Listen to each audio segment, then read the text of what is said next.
Side से जो load आया वो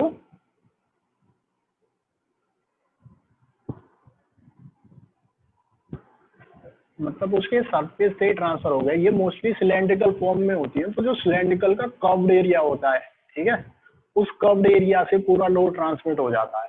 किस पे? सॉइल पे।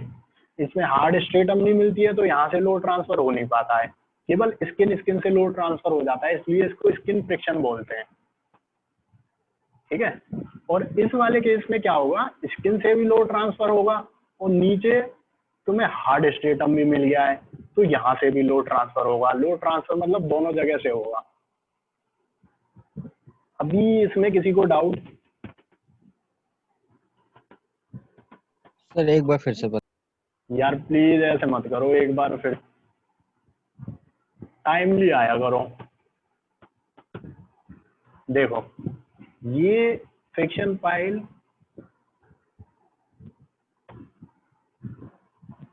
ठीक है, जब बियरिंग कम फ्रिक्शन पाइल होती है उसमें क्या होता है, नीचे तुम्हें स्ट्रेटम मिल जाता है। स्ट्रेटम कुछ नहीं है, ये कोई भी रॉक मिल गई तुम्हें, हार्ड रॉक मिल गई नीचे। मोस्टली तुम खुद की भी फाउंडेशन है, तुम जिस बेस पे चलते हो, किस बेस पे चलते हो, वो हार्ड है ना, तभी तो तुम चल पाते हो उस पे, नहीं तो नहीं चल पाओगे। ये लूज होगा तो नहीं चल पाओगे। तो जब ये चीज लूज होती है तो जो हमारी पाइल है ना, वो साइड से जो है वो लोड ट्रांसफर कर देती है, ठीक है। और जब उसका बेस लूज होता है तो वो वाली सेम पाइल, जब उसका बेस भी हार्ड होता है, यार प्लीज कौन है, जब उसका बेस भी हार्ड होता है तो वो नीचे से भी ट्रांसफर करता है। तो ये तो होती है फ्रिक्शन कम बियरिंग पाइल और ये होती है फ्रिक्शन पाइल। अभी भी किसी को कोई डाउट हो तो पूछो। नहीं सर, अब आ गया। एक बार दोबारा देख लेना, अभी भी नहीं समझ में आया हो ना तो चैट करके जहां से भी तुम्हें मिलूं मैं वहां से लेना। बट अब मुझे लगता नहीं है कि किसी को कोई डाउट है।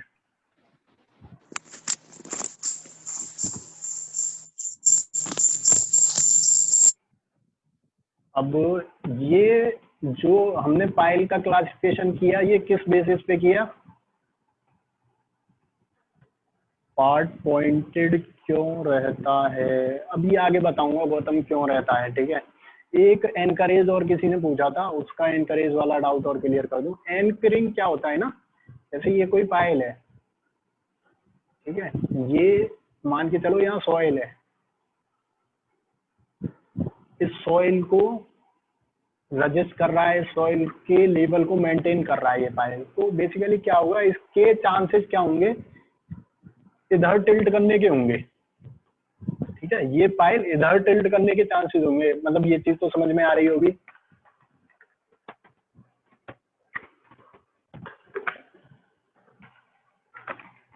ठीक है, अब क्या करते हैं, इस पाइल को इधर रोकने के लिए हम लोग यहाँ एक एंकर प्रोवाइड करते हैं। एंकरेज कुछ नहीं है, मतलब जिसे हम बोलते हैं ना बांध दिया, वो वाली चीज है ये, ठीक है। यहाँ एंकर प्रोवाइड कर देते हैं। ये क्या करती है, इसको ऊपर से टिल्ट होने से रोकती है। या जिसका भी डाउट था, मैं पीछे नहीं जाऊंगा। अच्छा हाँ, इसी का था अनुज, कोई क्लियर डाउट क्लियर है ना? मतलब ये स्टार्टिंग में मैंने जब बताया होगा ना टिल्ट करती है, तभी समझ में आ गई होगी चीज तो। मैं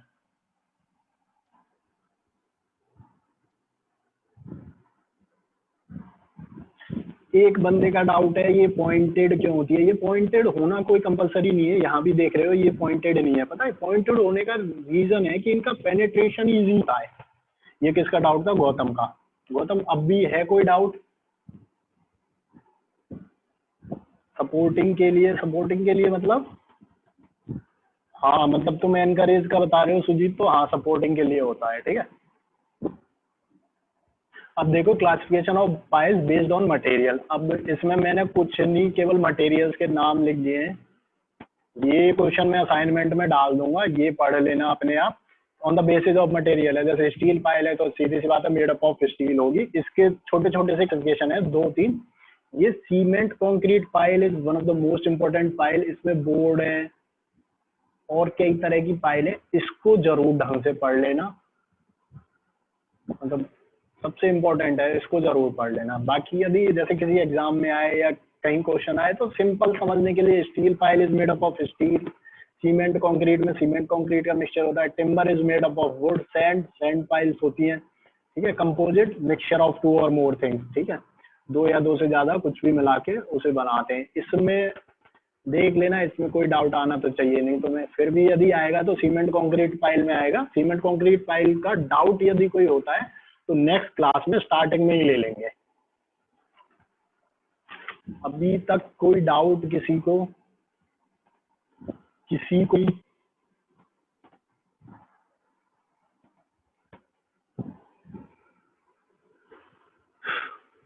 ठीक है,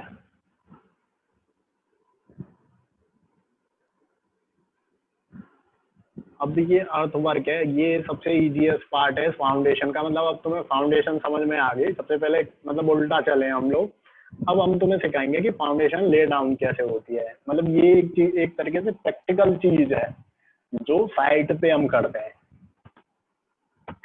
फाउंडेशन के लिए जो अर्थ करते हैं उस वो 4 प्रोसेस होती है। सब 4 क्या होती है, मतलब मेनली तो ये लेआउट और एक्सकेवेशन है, ये टिम्बरिंग और ये डी वाटरिंग तुमने बहुत कम देखा होगा। लेआउट करते हैं सबसे पहले, layout setting out of for foundation, ये सर्वेइंग का पार्ट है, ठीक है। एक्सकेवेशन ऑफ फाउंडेशन, ट्रेंच, फिर ट्रेंच वो करते हैं। अभी ट्रेंच वगैरह क्या होती है सब समझ में आ जाएगा। टिम्बर फॉर ट्रेंच और D watering of trenches. Foundation बनते हुए तो तुमने बहुतों ने देखी ही होगी या नहीं देखी है?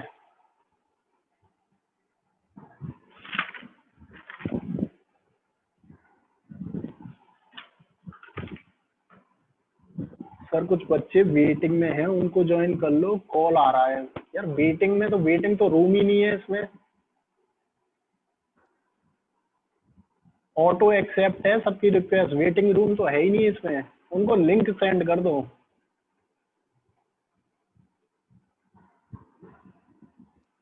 कोई ना, जिसने नहीं देखी है अब मतलब वर्चुअली दिख जाएगी, बाकी जब प्रैक्टिकली देखोगे तो लिंक कर लोगे, इतनी वो है। कोई रह रहा है क्या यार? कोई रह रहा हो तो प्लीज ऐड कर लो। बाकी वेटिंग रूम है ही नहीं। तुम लोगों की कोई रिक्वेस्ट नहीं आई, तुम्हें पता है वेटिंग रूम तो इसमें है ही नहीं, डिसेबल किया हुआ है वेटिंग रूम। देखो सबसे पहले हम पढ़ेंगे कि लेआउट कैसे करते हैं फाउंडेशन का।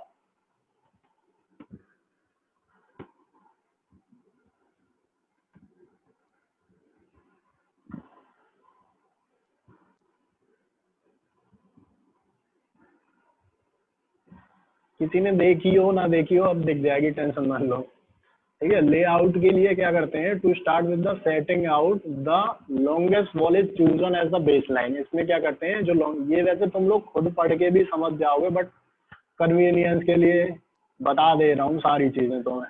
इसमें क्या करते हैं, किसी भी वॉल को जो सब में लंबी है उसको बेस लाइन मान लेते हैं। जैसे इसमें ये वाली जो वॉल है इसको as a base line consider कर लिया है। सबसे पहले कुछ भी कंस्ट्रक्ट करने से पहले हम बेस लाइन ड्रॉ करते हैं, ठीक है, सेंटर लाइन ड्रॉ करेंगे। फिर अब इसके बाद क्या करेंगे, अपनी प्रॉपर्टी लाइन मार्क कर लेते हैं। जैसे मान के चलो, मेरा एग्जांपल से समझते हैं, जल्दी समझ में आएगा। 500 बाई 500 500 मीटर बाई 500 मीटर की प्रॉपर्टी एरिया है, ठीक है। अब हमने क्या किया, सबसे पहले बेस लाइन एक मीजर कर लिया, इसमें पैग इंसर्ट कर देते हैं। पैग वगैरह तुमने उसमें पढ़े होंगे, ठीक है, पैग्स लगा देते हैं। इसके बाद क्या करते हैं, एक सर्टेन डिस्टेंस पे सेंटर लाइन मार्क कर लेते हैं। मतलब जो भी हमें फाउंडेशन एक्टिवेट करनी है उसके हिसाब से एक सर्टेन डिस्टेंस पे सेंटर लाइन मार्क कर लेते हैं। Centre line of other walls are marked on the ground with respect to the base line. अब इस बेस लाइन के रेस्पेक्ट में, जैसे ये वॉल है, इस वॉल की सेंटर लाइन कर ली हमने मार्क, इस वॉल की सेंटर लाइन मार्क कर ली, और ये वाली वॉल की सेंटर लाइन मार्क कर ली, ठीक है। इन मिडिल भी यदि हमें कोई फाउंडेशन करनी है तो इस वाली वॉल की सेंटर लाइन मार्क कर ली। फिर क्या करते हैं, हम टैग इंसर्ट कर देते हैं,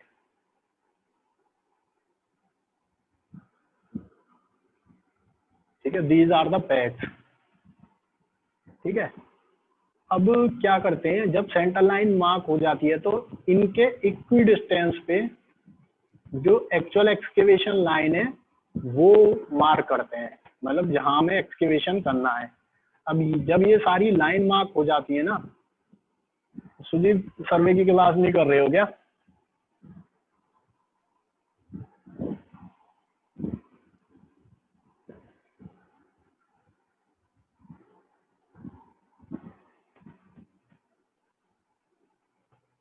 पैग नहीं पढ़ा यार। देखो इस फॉर्म में होता है पैग। पैग जो है ना as a marking instrument use होता है। Peg just like a nail ही होता है, जैसे नेल होता है उसी फॉर्म में होते हैं पैग्स। ठीक है, इंसर्ट कर देते हैं, मार्किंग में हेल्प करते हैं पैग। हमें मतलब याद रहता है कि यहाँ मार्किंग की है हमने, यहाँ मार्किंग की है, उस मार्किंग में हेल्प करता है, मतलब एक लाइन ड्रॉ करने में हेल्प करता है। अब क्या करते हैं, अब इस पे हम लाइम स्टोन यूज करते हैं। लाइम यूज करते हैं, लाइम को हिंदी में चूना कहते हैं, देखा होगा तुमने। बाउंड्री लाइन क्रिएट करने के लिए भी यूज करते हैं। ठीक है, अब with the help of lime इन्हें मार्क कर लेते हैं ऑन ग्राउंड। ये चीज समझ में आ गई, ये लाइन मार्क हो गई सारी ऑन ग्राउंड। इस चीज को बोलते हैं सेटिंग आउट। अब सेटिंग आउट तो समझ में आ गया होगा, इसमें सेटिंग आउट में सच कोई डाउट रहना नहीं चाहिए।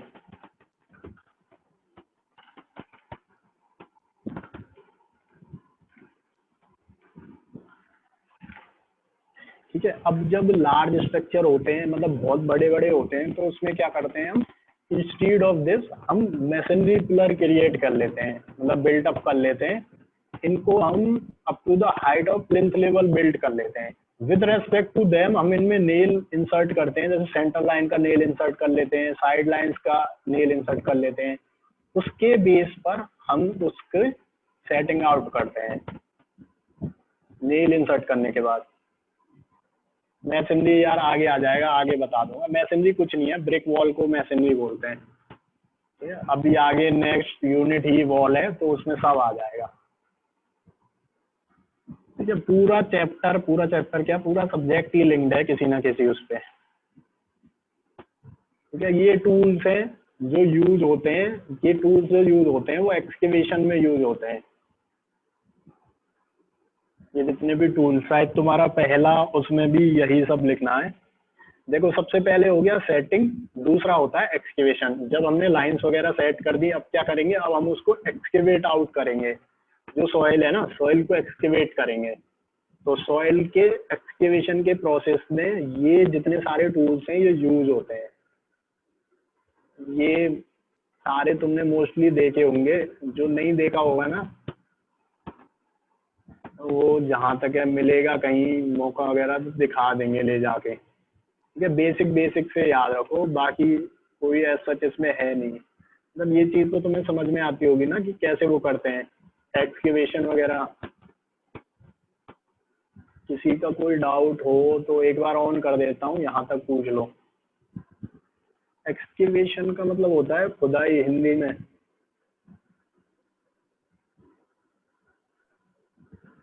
जसविंदर आ गया, ऑन किया हुआ है मैंने तुम सबको, किसी को कोई डाउट हो तो पूछ लो।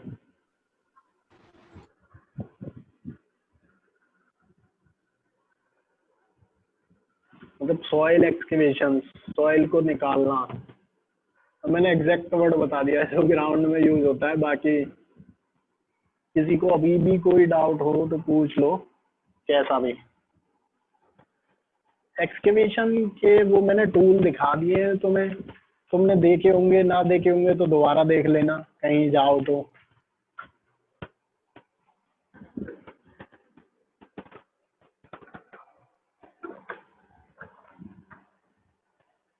तुम लोग ऑन हो, किसी को कोई डाउट हो तो पूछ लो।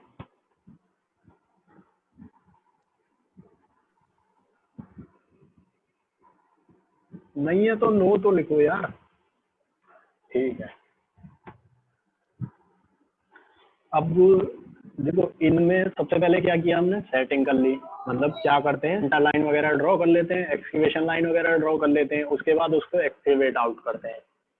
ठीक है, वैसे इसका बाकायदा पूरा एक प्रैक्टिकल होता है, एक्सकेवेशन का नहीं, सर्वेइंग में होता है। तो तुम्हें ये लाइन जैसे ड्रॉ करते हैं ना, ये सब वहां समझ में आ जाएगा।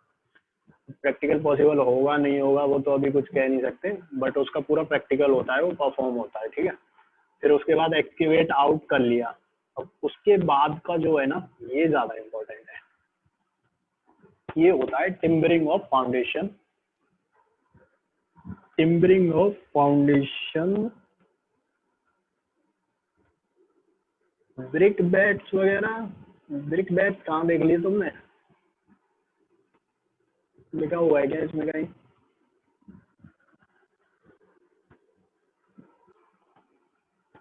Sir 7th point.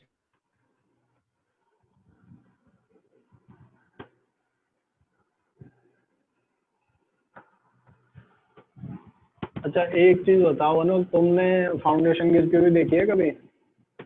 तुम खुद ही दोगे यार इसका आंसर पूछने से पहले, मतलब देख तो लिया करो। फाउंडेशन गिरती हुई नहीं देखी कभी?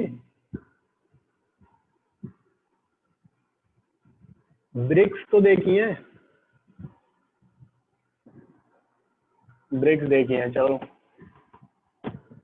ये मान के चलो कोई ब्रेक है।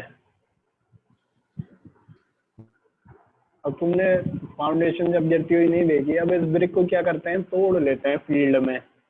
ये ब्रिक बैट्स वगैरह है ना, एक एक चीज आएगी। मुझे लगा इसमें नहीं लेकर आए, तो मैं कह रहा, मैंने कहा आगे का डाउट कैसे पूछ रहे हैं ये लोग, ठीक है।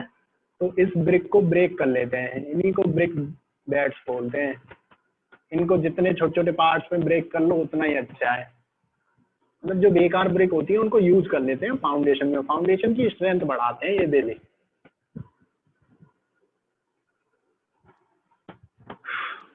और किसी को कोई डाउट?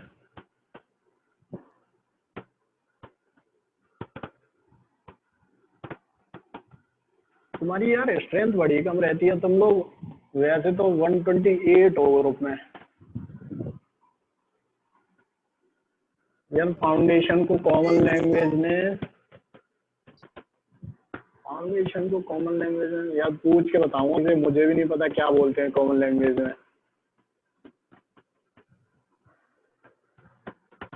सर नीव बोलते हैं सर। हाँ हाँ नीव बोलते हैं, सही बात है, हाँ सही है सही है सही है, नीव बोलते हैं, ठीक।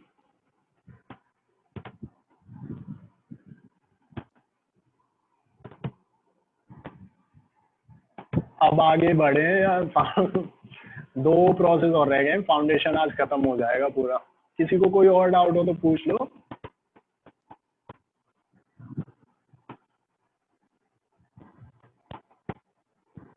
यस सर नो सर कुछ लिख दिया करो यार, मुझे भी थोड़ा पता चलता रहता है कि तुम लोग हो एक्टिव या सो गए हो। अब तुम लोग ऑन हो, क्योंकि अब तुम लोग तंग नहीं करते हो, इसलिए मैंने ऑन कर रखा है सबको। अब देखो, अब ये टिम्बरिंग क्या होता है, टिम्बरिंग समझते हैं। टिम्बरिंग कुछ नहीं है, इसमें बेसिकली क्या करते हैं, जब हम डीप फाउंडेशन क्रिएट करते हैं ना, जब फाउंडेशन की डेप्थ ज्यादा होती है, तो उस केस में क्या करते हैं, जैसे साइड सॉइल मान के चलो लूज हुई, ठीक है, हम फाउंडेशन डिग आउट कर रहे हैं, मतलब एक्सकेवेट आउट कर रहे हैं, तो क्या होगा, साइड वाली जो सॉइल है ना उसके गिरने के चांसेस होंगे। क्यों? क्योंकि यदि वो लूज है तो, हार्ड है तो कोई दिक्कत ही नहीं है, लेकिन जब लूज है उसके गिरने के चांसेस होते हैं। तो उस जो सॉइल है उसको सपोर्ट करने के लिए हम उसकी टिम्बरिंग करते हैं, ठीक है। उस प्रोसेस को टिम्बरिंग बोलते हैं, मतलब टिम्बर यूज करते हैं, उस प्रोसेस को टिम्बरिंग बोलते हैं। टिम्बरिंग में कोई डाउट इसके आगे तब चलेंगे, बेसिक सी चीज है ये, मतलब मैंने भी कभी नहीं देखा, अब कभी कोई हाई राइज बिल्डिंग कंस्ट्रक्ट होगी उसमें देखने को मिलेगा, ताकि नॉर्मली हमारे घर वाले जब बनते हैं उनमें यूज नहीं होती है इतना कुछ। टिम्बरिंग में कोई डाउट? अच्छा एक आध फिगर होगी आगे, फिगर से थोड़ा और समझ में, ये जो है ना ये है टिम्बरिंग। दोबारा बता देना सर टिम्बरिंग एक बार। देख, जब डेप्थ ज्यादा होती है, बता रहा हूँ, जब डेप्थ ज्यादा होती है और जो साइड सॉइल होती है फाउंडेशन की वो लूज होती है, ठीक है, तो जब उसको एक्टिवेट आउट होंगे तो जो साइड में सॉइल होगी उसके गिन चांसेस होंगे जब लूज होगी सॉइल। तो अब उस सॉइल को अपनी पोजीशन पे रिटेन करने के लिए हम टिम्बरिंग करते हैं, मतलब टिम्बर्स लगाते हैं उसको सपोर्ट करने के लिए, उस प्रोसेस को टिम्बरिंग कहते हैं। अभी भी हर्ष और विजय कोई डाउट है? मुझे लगता है इसमें और किसी को तो कोई डाउट होगा नहीं, नॉर्मल सी चीज है ये तो।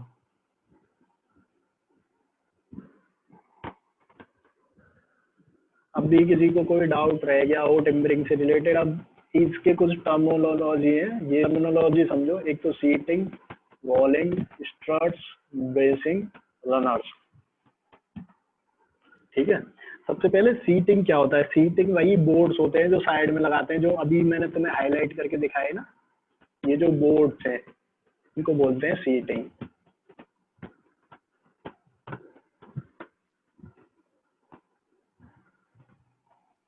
क्या है? नेक्स्ट है वॉलिंग। वॉलिंग क्या करते हैं? वॉलिंग एक इंटरकनेक्शन बनाते हैं बिटवीन सीटिंग एंड स्ट्रट्स, इनको बोलते हैं वॉलिंग,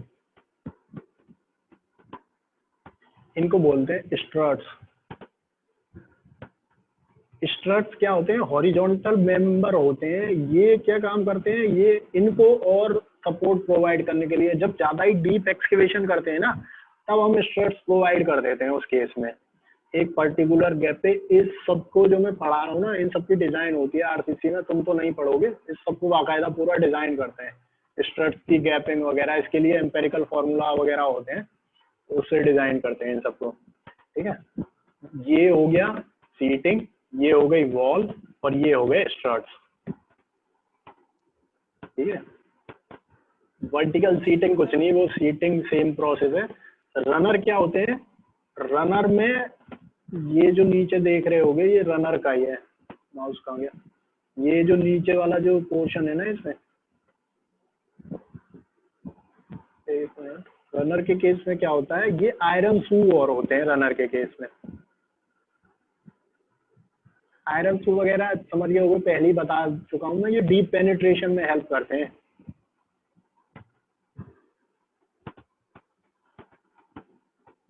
इसको किसी ने टर्मिनोलॉजी में तो किसी को कोई डाउट नहीं होगा। ये 4-5 तरह के होते हैं टिम्बरिंग के मेथड की, हम लोग टिम्बरिंग कैसे कैसे कर सकते हैं। तो सबसे पहला देखें, स्ट्रे ब्रेसिंग। स्ट्रे ब्रेसिंग में क्या होता है? In this system only vertical sheeting and strut are used to support the side of the trench. मतलब ये डेप्थ के बेसिस पे होंगे, मतलब ये कॉमनली तुम्हें समझ में भी आ रहे होंगे। नंबर कैसे कैसे बढ़ाएंगे, वो उसके बेसिस पे बढ़ाएंगे। जैसे जैसे डेप्थ बढ़ती जाएगी ना, जैसे ज्यादा डेप्थ होगी तो हमें हो सकता है स्ट्रट्स भी देने पड़े, वॉल्स भी देने पड़े। ठीक है, आयरन शू वगैरह जैसे रनर्स में होते हैं वो भी देनी पड़े, ब्रेसिंग भी देनी पड़े। एक मिनट रुको यार, माउस वर्किंग। सर स्ट्रट्स क्या है? हर्ट्ज का क्वेश्चन है सर, स्ट्रट्स क्या है? पढ़ो एक बार, हर्ट्ज स्ट्रट्स क्या लिख रहा है इस पे। ये वो हॉरिजॉन्टल टिम्बर पीस हैं जो कि यूज होते हैं किसको? जो सीटिंग है उसको अपनी पोजीशन में रखने के लिए।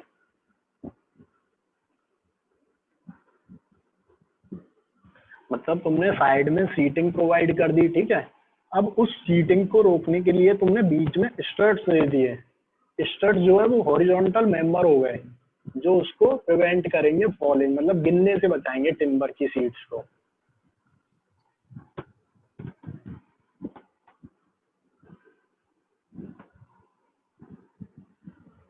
आ गया ना ये समझ में?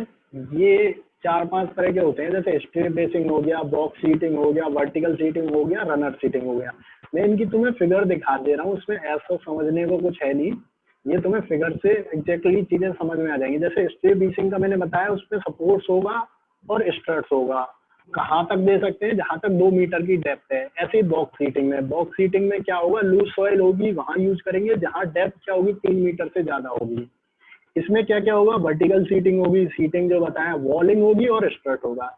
ऐसे ही जब नीचे नीचे जाते जाएंगे ना और डेप्थ में जाते जाएंगे, ऐसे ही उनका एडवांसमेंट होता जाएगा। ठीक है, जैसे ये है स्ट्रे ब्रेसिंग, ये है बॉक्स सीटिंग,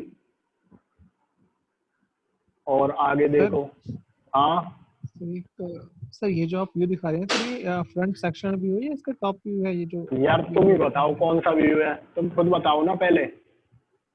सर ये जो लेफ्ट वाला लग रहा है तो ये तो टॉप व्यू लग रहा है। कौन लेफ्ट वाला? जो 2 पेजेस दिखा रखे हैं ना आपने।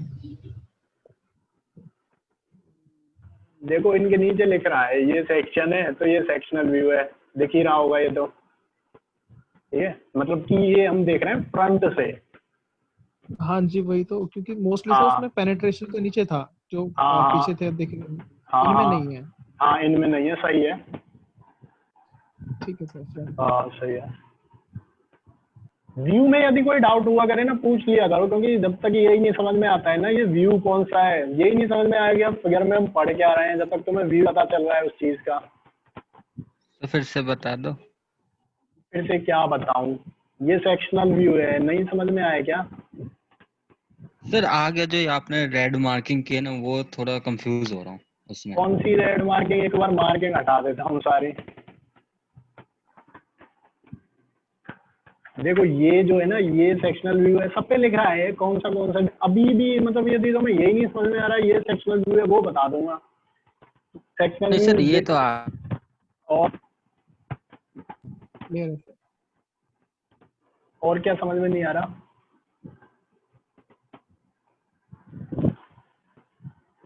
ये रनर सिस्टम है, ये वर्टिकल सीटिंग सिस्टम है, ठीक है। वर्टिकल सीटिंग सिस्टम जब देते हैं जब डेप्थ 10 मीटर से भी ज्यादा हो जाती है, ठीक है। जैसे जैसे नीचे जाते जाते वो डेप्थ के रेशियो को कम करते जाते, मतलब डेप्थ कह रहा हूँ, विड्थ को कम करते जाते हैं उसकी फिटिंग की। और ये रनर सिस्टम है, रनर सिस्टम में कुछ नहीं है, उसमें वही आयरन शू वगैरह प्रोवाइड करते हैं। जैसे रनर मैंने बताया था ना क्या होते हैं, उसी का एक्सटेंडेड वर्जन है रनर सिस्टम। अब ये लास्ट है डी वाटरिंग, मतलब जो भी फाउंडेशन होती है उसकी डी वाटरिंग करना जरूरी है। डी वाटरिंग करते क्यों है? यदि वाटर प्रेजेंट होता है तो उसकी बियरिंग स्ट्रेंथ जो है सॉइल की कम हो जाती है। सॉइल की बियरिंग स्ट्रेंथ कम होगी तो सॉइल लोड लेने में दिक्कत करेगी, लोड लेने में दिक्कत करेगी और कंस्ट्रक्शन के प्रोसेस को भी हिंडर करेगी, मतलब कंस्ट्रक्शन में रोकेगी, ठीक है। डी वाटरिंग के 3 तरीके हैं, ये तीनों तरीके लिख दिए मैंने। By constructing the drainage and the sums, freezing process, well point system, ये तीनों पढ़ लेना, इसमें कुछ नहीं है, बहुत बेसिक बेसिक सी चीज दे रखी है। मैंने बता दिया डी वाटरिंग का मेन काम क्या होता है। जो सॉइल होती है यदि उसमें वाटर प्रेजेंट है, याद रखना ये चीज, उसकी बियरिंग कैपेसिटी कम हो जाती है, ठीक है। कुछ सॉइल तो ऐसी होती है वाटर प्रेजेंट होने से उनकी बियरिंग कैपेसिटी आधी हो जाती है, ठीक है। अब constructing the drainage, drain system ये तो पढ़ा ही होगा। एनवायरमेंट में सम्स क्या होते हैं? सम्स वेल ही होते हैं, मतलब वेल कंस्ट्रक्ट कर देते हैं। जैसे जो पानी होता है ना, फाउंडेशन के अंदर पानी होगा उसको सम्स में ट्रांसफर कर देते हैं। फ्रीजिंग प्रोसेस में क्या करते हैं, जो सॉइल होती है साइड सॉइल को, ये जैसे है ना ये, इसमें क्या करते हैं, कोल्ड वाटर पास करते हैं। कोल्ड वाटर पास से ये जो सॉइल है ना ये फ्रीज आउट हो जाती है, कोल्ड होगी, कोल्ड होके फ्रीज आउट हो जाएगी। तो ये वाली जब सॉइल फ्रीज आउट हो जाएगी तो वाटर एक्सट्रैक्ट हो जाता है, तो यहाँ जो प्रोसेसिंग करना होता है ना हमें, वो आसानी से हो जाती है। मतलब जो भी हमें प्रोसेस करना है इसके अंदर वो आराम से हो जाता है हमारा। और वेल पॉइंट में वेल पॉइंट सिस्टम सेम है, जैसे ड्रेनेज प्रोवाइड करते हैं इसमें वेल पॉइंट्स वेल प्रोवाइड करते हैं, with the help of pipe उन्हें कनेक्ट कर देते हैं आपस में और वाटर को ड्रेन आउट कर लेते हैं। वाटर ड्रेन आउट के लिए पंप्स वगैरह भी यूज करते हैं, जैसे ग्राउंड ज्यादा नीचे है तो पंप की हेल्प से उसको एक्सट्रैक्ट आउट कर लेते हैं वाटर को। यहाँ तक किसी को कोई डाउट? यूनिट 2 खत्म हो गई है, यूनिट 1 यूनिट 2 हमारी खत्म हो गई है। अभी यहाँ तक कोई डाउट किसी को? इनको पढ़ लेना, कोई भी डाउट नहीं आएगा इन तीनों पॉइंट में। ये जैसे नाम है ना उसी हिसाब से डिफाइन है। सर फ्रीजिंग प्रोसेस बताना। फ्रीजिंग प्रोसेस में क्या करते हैं, हम कोल्ड वाटर को इंजेक्ट करते हैं। जैसे ये दिया ना फिगर, इसमें कोल्ड वाटर को नीचे की तरफ इंजेक्ट करते हैं। अब कोल्ड वाटर के इंजेक्शन से क्या होता है, ये वाली जो सॉइल होती है, ये वाली जो सॉइल होती है ये फ्रीज आउट हो जाती है। जब साइड वाली सॉइल जो है वो फ्रीज आउट हो जाती है ना, तो बीच वाली लूज होती है, तो उस लूज सॉइल का एक्सट्रैक्शन करना इजी हो जाता है, हम इजीली एक्सकेवेट कर लेते हैं उस चीज को। Okay sir. और सर वेल पॉइंट में क्या होता है? वेल में एक पाइप कनेक्ट होता है, मतलब एक सिस्टम संप का पड़ा होगा। तो मैं जैसे फर्स्ट में ना संप, इसमें क्या होता है, नंबर ऑफ पाइप्स होते हैं और वेल बना लेते हैं, और with the help of pump उन पाइपिंग के थ्रू हम वाटर को ट्रांसमिट कर देते हैं उन वेल्स में। मतलब सॉइल के अंदर जो वाटर है उसको एक्सट्रैक्ट कर pipe with the help of pump, अब वो एक्सट्रैक्शन होने के बाद वो उन वेल्स में चला जाता है। अच्छा सर, थैंक यू। किसी को कोई डाउट? 3 मिनट की और ये क्लास है, क्लास ओवर हो जाएगी फिर। अभी किसी को कोई डाउट है वो सर पूछ अभी लो। तक तो नहीं है, अब क्या करता हूँ होगी तो अकॉर्डिंग, पर्सनल मैसेज कर लेंगे। किसी को किसी से भी रिलेटेड अब तक कहीं भी किसी टॉपिक में या कोई असाइनमेंट या किसी चीज से क्विज से रिलेटेड कोई भी डाउट हो तो पूछ लो, 3 मिनट में क्लास ओवर हो जाएगी। 3 मिनट डाउट ले लेते हैं फिर क्लास ओवर अपने आप हुई।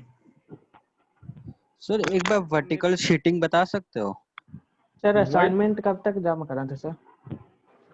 यार भाई कल असाइनमेंट रात की तक लास्ट करना था। डेट हाँ 31 थी। सर हम आज जमा नहीं किए सर, आज बजे तक नहीं जमा करने का देते हैं।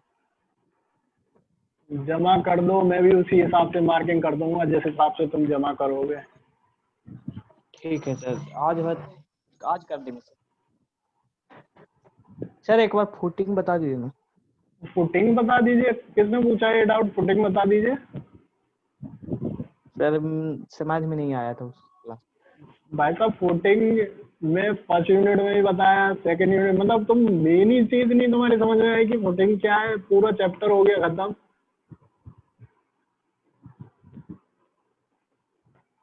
तुम सर पर्सनली जी यार बता दो, टाइम कम है। अलग से पूछना, फुटिंग मैं बाद में बता दूंगा, जिसको यहाँ किसी में कोई डाउट हो वो पूछना।